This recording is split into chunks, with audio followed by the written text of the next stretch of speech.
So today's job is to fit the wheel weights. I've had a look through and it looks like we've got the right weights for it all. So the central axle has a larger weight, which is this one, and then the leading and trailing axles have smaller ones. So you can see there's quite a considerable difference. These are obviously laser cut really badly. The chamfers on them, well, that's just, you could use that as a saw almost, couldn't you? So I need to clean them all up with a file, so I'll perhaps do a little bit of time lapse on that, and then it's just a case of bolting them all together.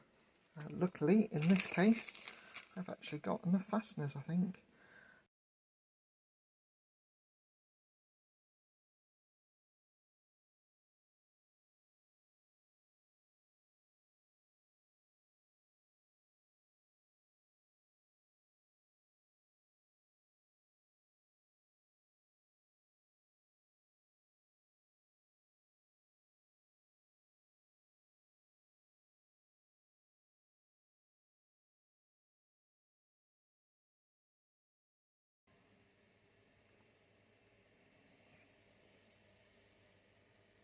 Okay, so I've recorded doing the larger weights. I don't think I'll bother doing a time lapse for the smaller ones. But as you can see, we've managed to take off all that ribbing. I mean, that's an example of what it was like. And now we've got reasonably smooth. Might take a bit more off that one actually. So you can see the inside plate's quite thin and has a countersink. Obviously the bolts then go through like that. The tools I've been using, I'm using a flat bastard file, a flat smooth file, half round bastard file, and a half round smooth file. Obviously I could just use the half round for both sides actually, but when you're doing an outside curve, it's nice to have a slightly longer file, and this is actually a decent quality file.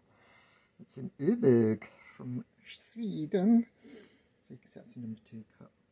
So yeah, that's the tools we're using today. It's all very manual, but yeah, no less enjoyable.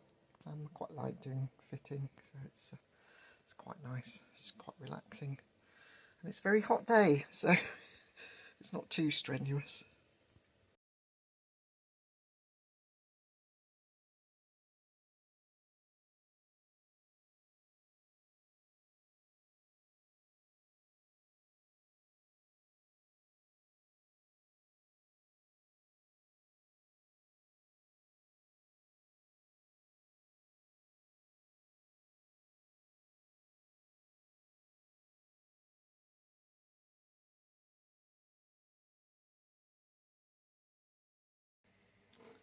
So that's the wheel weights on the centre axle. Originally I put it on the front, these on the front axle, but I've corrected my mistake now. So the last thing I need to do is just remove these little nubbin ends of the screws. So if you can suggest a good method of getting rid of those, I'd appreciate it. As always, like, share, subscribe, and I'll see you in the next one.